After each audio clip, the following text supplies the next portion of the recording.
Artificial sweeteners पर जी business की खबर के बाद शुक्रवार को फूड रेगुलेटर ने अहम बैठक बुलाई थी और इसमें डब्ल्यूएचओ की रिपोर्ट पर चर्चा हुई। सूत्रों के मुताबिक बैठक में शामिल बेवरेजेस एसोसिएशन ने कहा कि डब्ल्यूएचओ की रिपोर्ट में वैज्ञानिक तथ्यों का ध्यान नहीं रखा गया है। इस बैठक के बारे में भी और डिटेल्स लेते हैं अमरीश पांडे से। अमरीश, समझना चाहेंगे कंपनियों ने रिपोर्ट पर ही सवाल उठा दिए हैं, वो भी जो डब्ल्यूएचओ ने जारी की थी आर्टिफिशियल स्वीटनर्स पर। जरा समझना चाहेंगे क्या ताजा अपडेट है ये?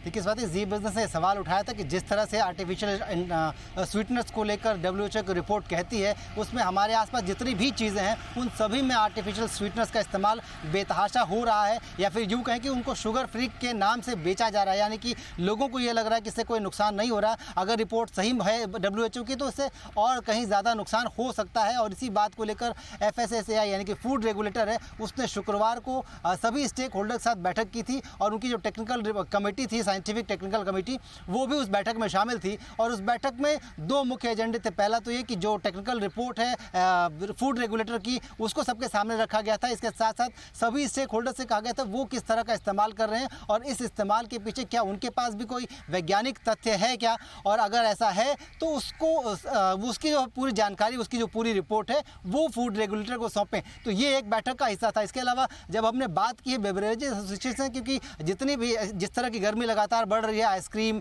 कोल्ड ड्रिंक्स की डिमांड बढ़ रही है, ऐसे में उनमें सबसे ज़्यादा मात्रा में शुगर या फिर कहें तो आर्टिफिशियल शुगर्स का इस्तेमाल होता है।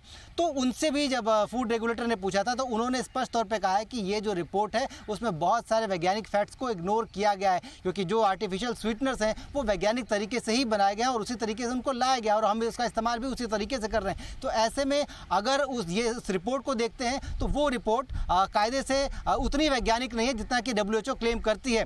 तो दो तरीके की बातें। इसके अलावा उपभोक्ता मंत्रालय से हमने भी संपर्क किया था। उपभोक्ता मंत्रालय ने भी कहा है कि हम एफएसएसएआई की रिपोर्ट का इंतजार कर रहे हैं। अगर वो रिपोर्ट में ऐसा कुछ चिंताजनक आता है तो इसके खिलाफ हम उस हिसाब से एक्शन लेंगे। जी स्वाति।